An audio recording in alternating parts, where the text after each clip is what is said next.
One of the big benefits of living in this block is having classical music beautifully played morning and afternoon.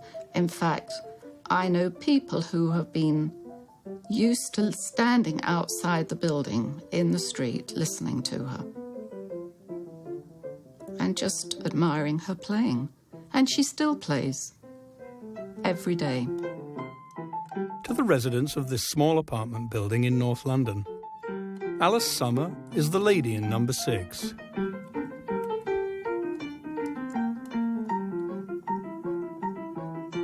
My world is music.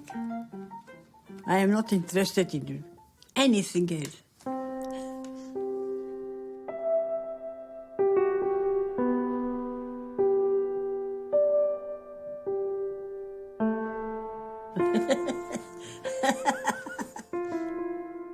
Alice lives alone. She still has her health, and at 109 she feels she's the luckiest person alive. Alice receives visitors every afternoon. I always thought this was a silly person, a dope. Friends who come to hear her stories and maybe learn from her experience. I love people. I love everyone. I love people. I love to speak with them. I'm interested in the life of other people.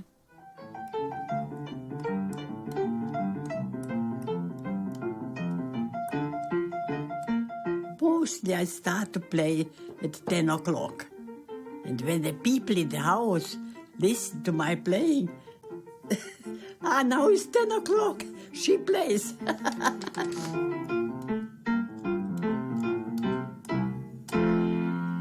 This is Bach.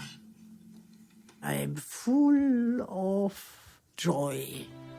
In my house, for instance, when I go with this, I go as an invalid. I am the only one who is laughing. Nobody laughs here in this house.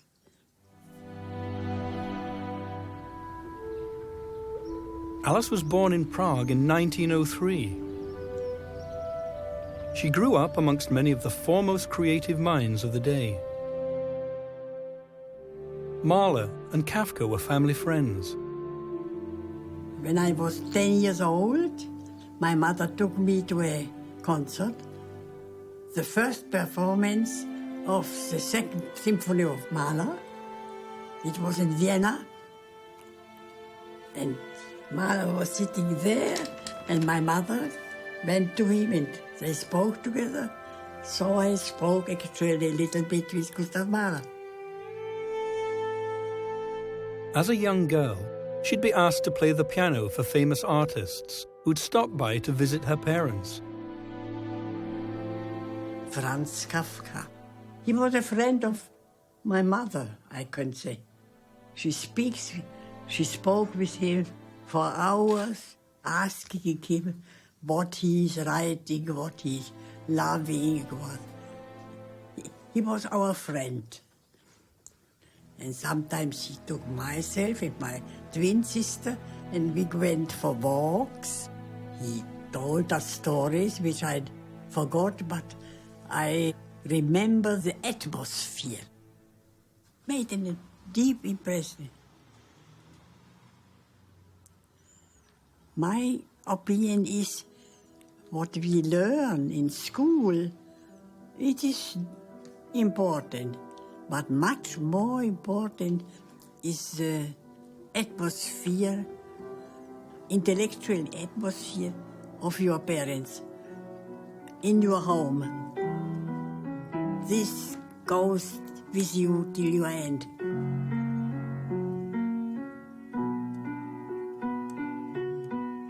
Beethoven. He is a miracle. His music is not only melody, what is inside. What is inside, how it's filled, it's full, it is intensive.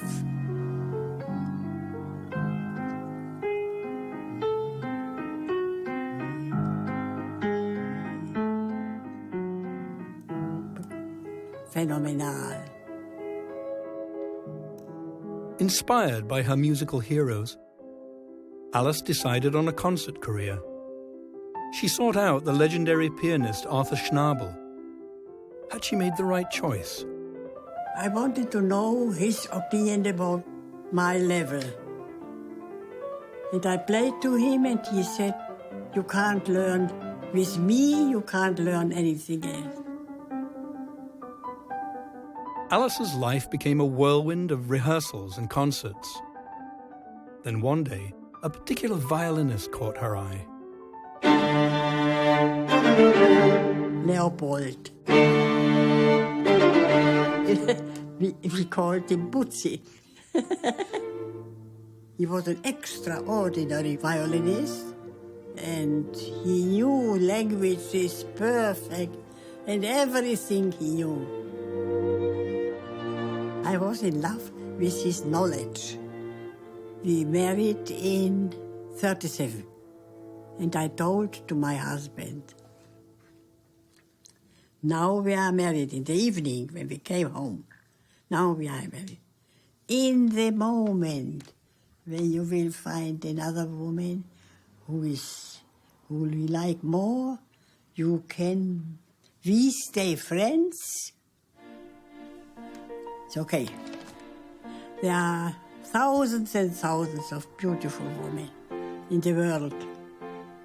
I will be very sad, of course, but you can do it. It was 1937, and these were the best of times for Alice. She married the man she loved, she was becoming a musical celebrity, and with the birth of her son, she had it all. My son, Raphael, he was maybe 3 years old, not yet. Sitting the whole day, he loved, in this time was gramophone.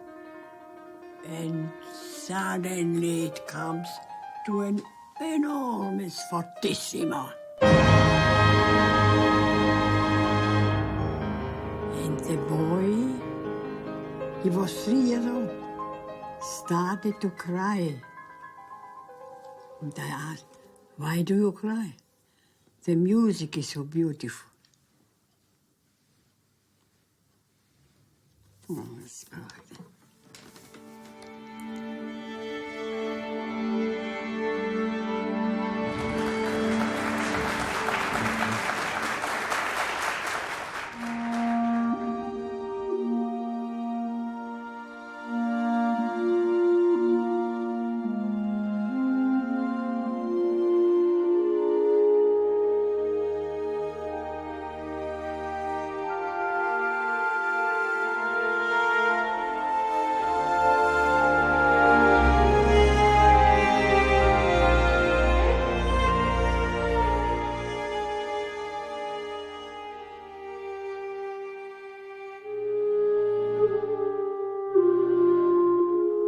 With music, I was always happy. I am happy even without music. Even thinking of music made me happy. One of the greatest philosophers said, music is in the first place of art.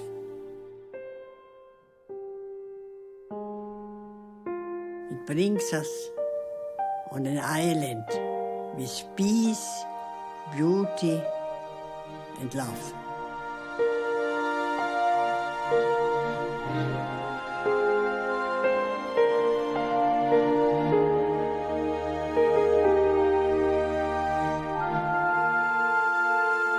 Music is a dream. Music is a dream.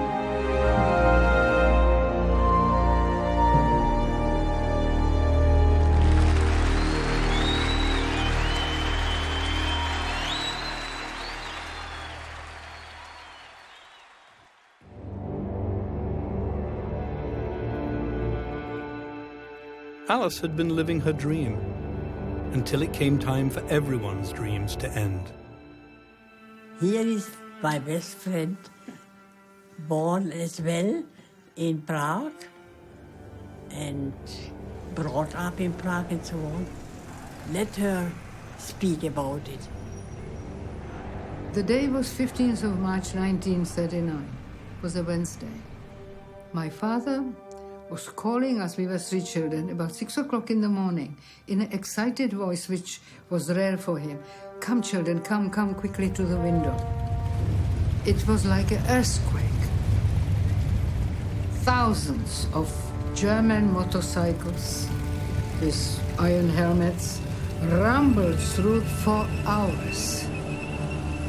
But soon after, we realized Czechoslovakia was taken over and Nuremberg laws started to be implemented against the Jews.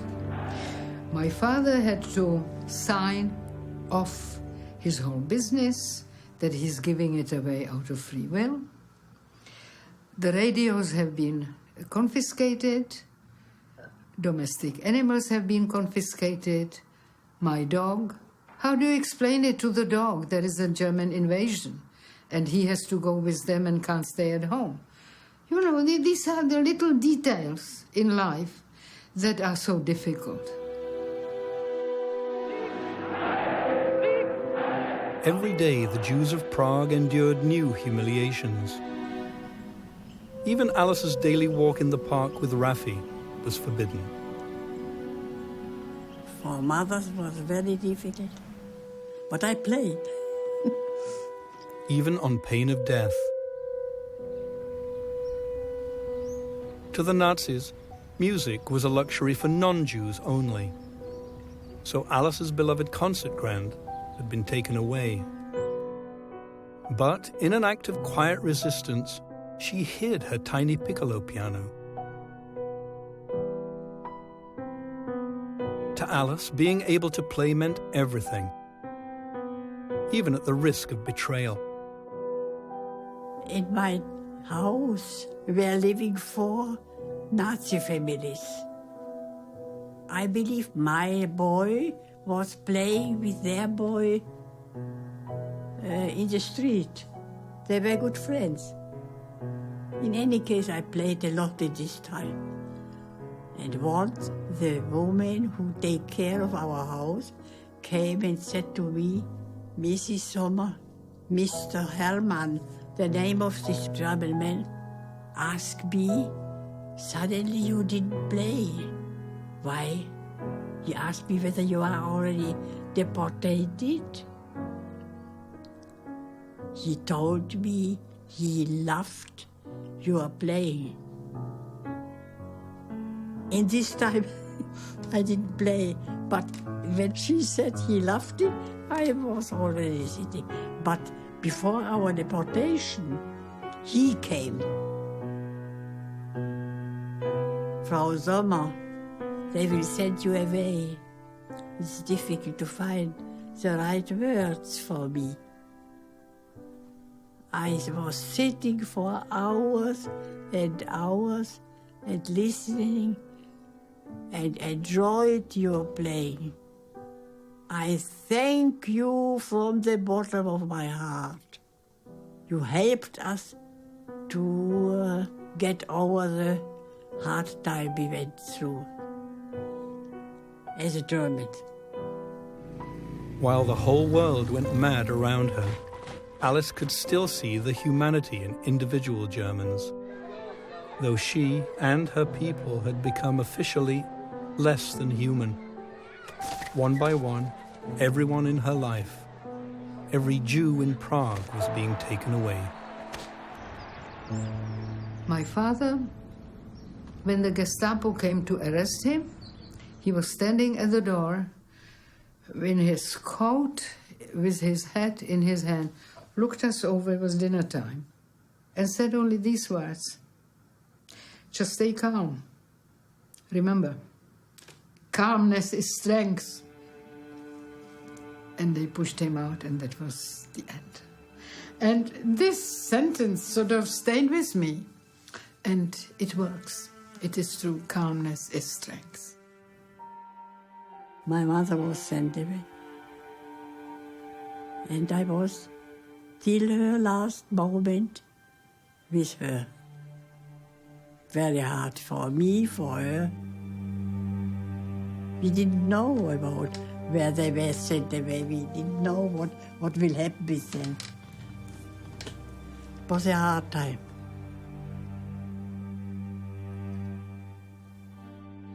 Despite the freedom Alice gave Leopold on their wedding night, he never did leave her, until the day the Nazis stole him away. Finally, they came for Alice.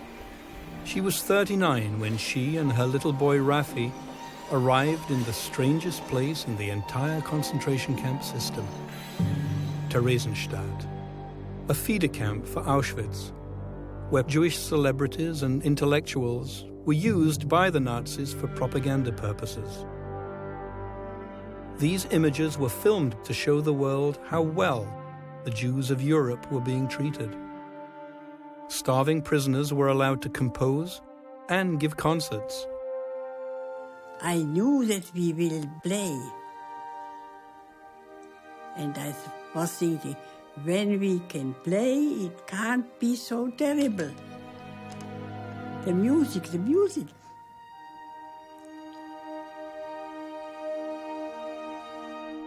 Ah, here they are. Ah, so how is it going? My Sunday friend. She comes every Sunday. Zdenka and Anita stopped by regularly to visit their friend. A pianist, an actress and a cellist. Survivors. They all survived the camps. But every day in life is beautiful. Every day. That we are here, we can speak about everything. Not? It's beautiful.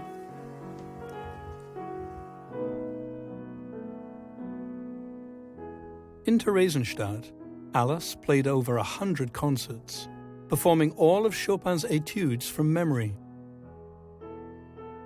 That was my first time, actually, I have had all Chopin's etudes. And I remember Alice sitting on the stage. I was in about third row and saw her from the right profile. And I was quite captivated. It was magic to hear this music in that kind of surrounding, which you don't realize until it's over. So you come sort of back to earth and see where you are and how much it was a moral support. It was not entertainment, as most people think, that we were having fun. It had a much bigger value.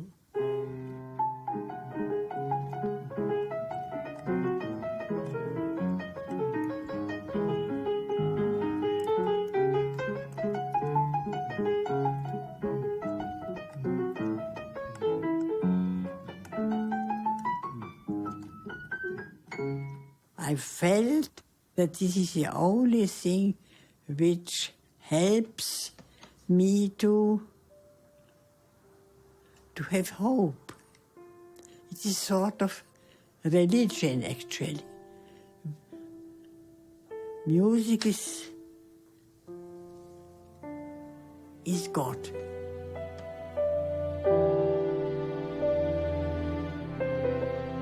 In difficult times you feel it, especially when you are suffering.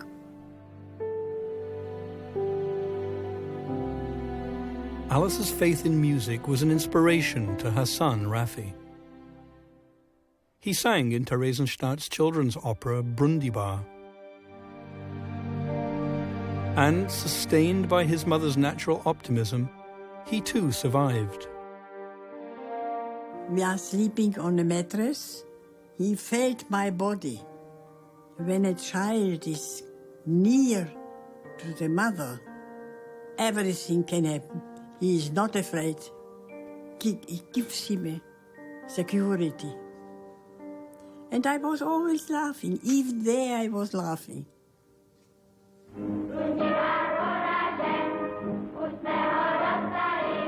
So the people who were sitting in the audience and we on stage, we were transported into a different time.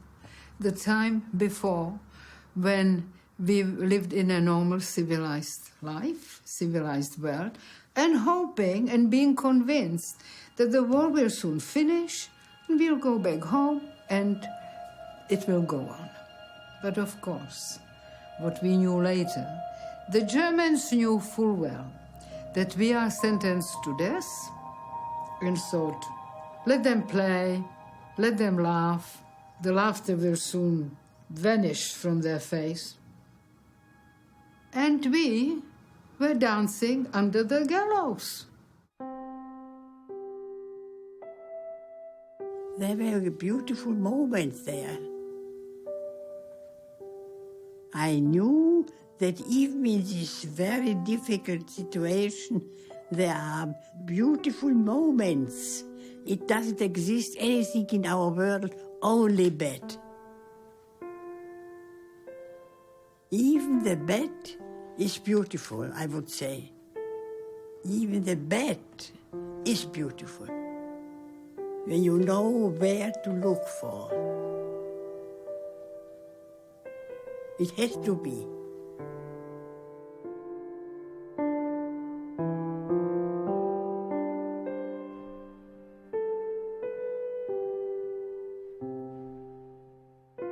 When you are knowing that you will play in the evening, a concert, and people old,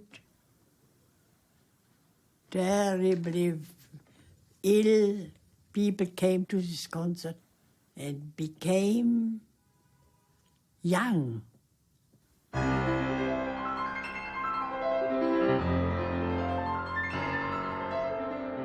It is a mystery that when the first tone of music starts, it goes straight away in our soul. I loved to play the number 1 and 2 etude by Chopin. The number 1 is in C major. Yeah, the C major is not so quick, but number 2 is quick. The hand is closed, chromatic, very quick.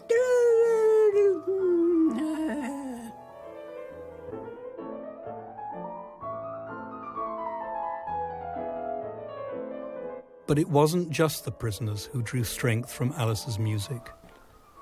Even the camp guards listened, stealing a few precious moments, perhaps remembering the way life used to be. Some of them were standing next to the window and enjoying the music.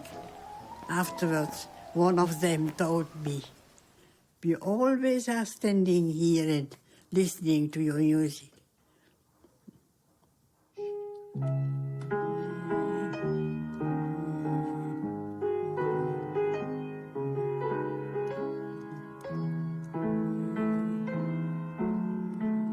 Sometimes it happens that I am thankful to have been there, because this gave me I am richer than other people. My reaction on life is quite another one. All complain, this is terrible. It's not so terrible.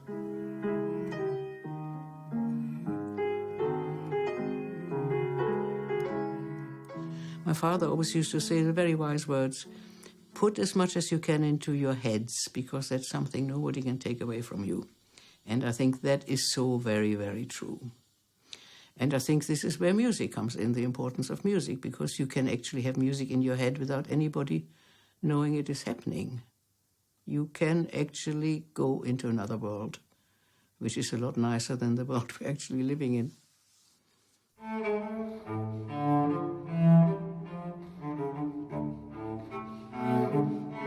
I can say without hesitation that the cello saved my life, because I knew what was going on in Auschwitz. So I arrived in Auschwitz really preparing to go in the gas chamber. I mean, that was Auschwitz, was gas chambers. Instead of that, when I arrived there, it's a sort of ceremony, people take your clothes off you and shave your head and tattoo a number on your arm. And this is all done by prisoners. And one of these said, what's going on? How long is the war going? Will it soon be over? You know, sort of question.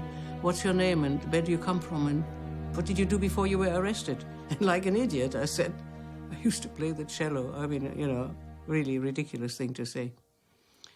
And she said, oh, fantastic, you'll be saved.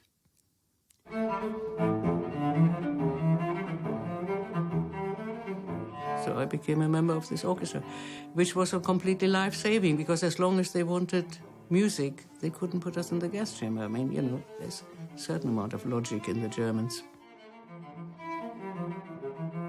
The famous Dr. Mengele, you know, who was interested in experiments on twins, much feared man because, you know, we were just like guinea pigs, you know. It's wonderful. You can actually experiment on humans. So you don't have to have guinea pigs. And he came into the block. That was another thing. You see, during the day, anybody could walk into the music block and ask for something.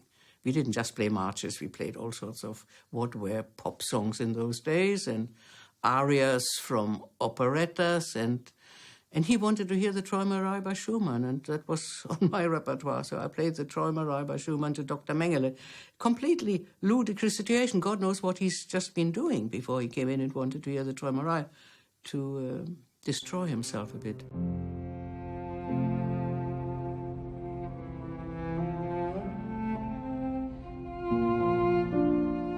You know, the more you think about it, the more you talk about it, the more macabre the whole thing is.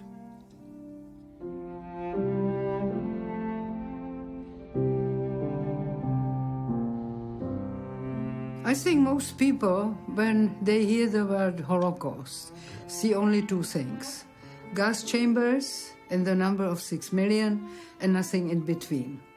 But it was everything in between. Survival was, in a nutshell, a matter of your attitude to the situation. And the situation changed every 5 minutes.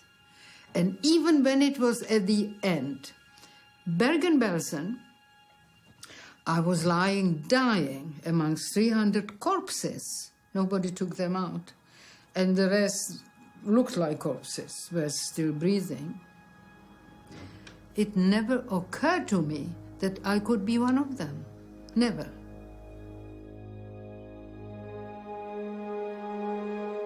I never felt like a victim.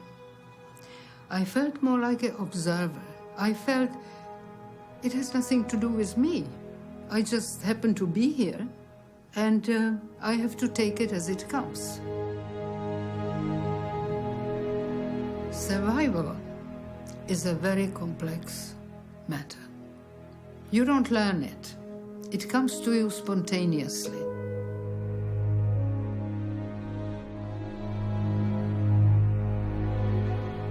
When you were really down in the hell and come up again, you have learned what matters in life and what doesn't. And what matters is very few things. Life matters, human relationships, and that's about it. The rest is not important. One can live without. And because of this, it has enriched my life. And I'm grateful for that experience. I can say that.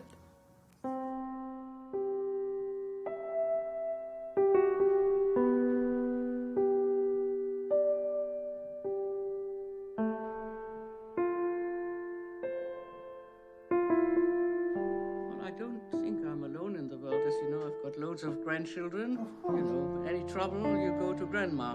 But basically, everybody is alone in the world. Of course.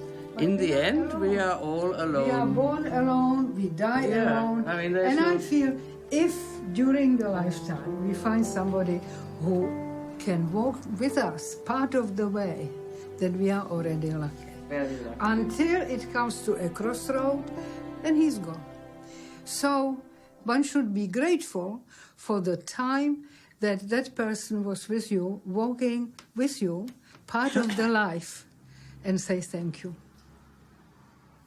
My son, I can't tell you how beautiful my life through this child was.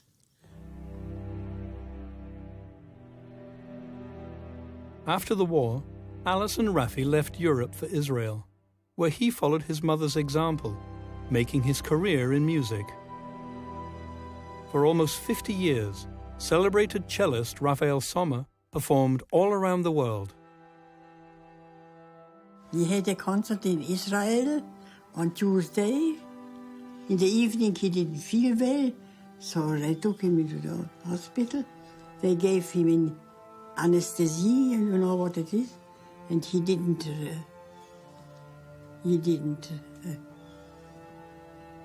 died. So he was 64 years old. He didn't suffer. He didn't know that he will die, and it's a privilege. I have to be thankful he didn't die, he didn't suffer.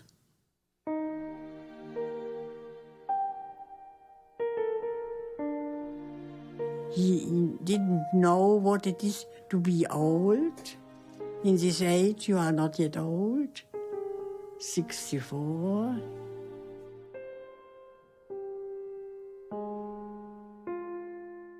On Tuesday, he didn't know that on Wednesday he will die without pains.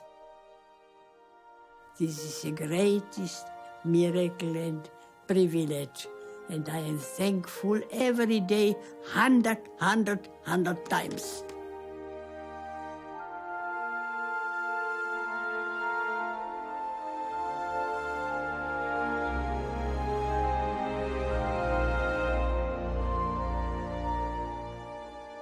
It depends on me whether life is good or not.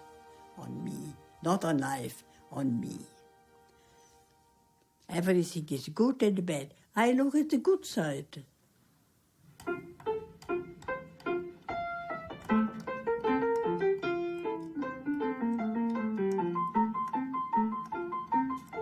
I think perhaps we don't take life for granted. It was given to us twice. Once we were born, and then we didn't die, contrary to the intention of the Germans, and we had another chance. I suppose maybe we used it more consciously. Didn't just take it for granted. Well, you live in this world, and we are very depressed, and whatever people indulge in.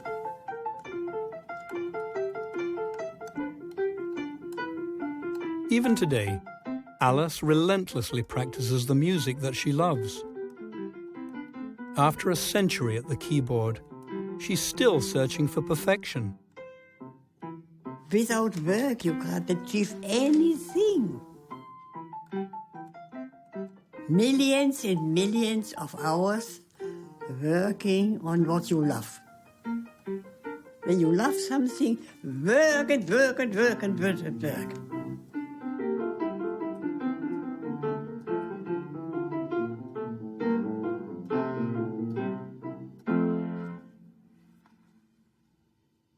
A lot of German journalists come and want to know, speak with me and so on. Before they enter my room, they ask, are we allowed to enter your room? Do you not hate us? So my answer is, I never hate and I will never hate.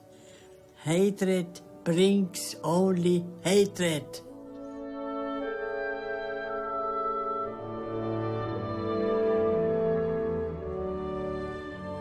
We should thank Bach, Beethoven, to Brahms, to Schubert, to Schumann. They gave us beauty, they gave us indescribable beauty. They made us happy.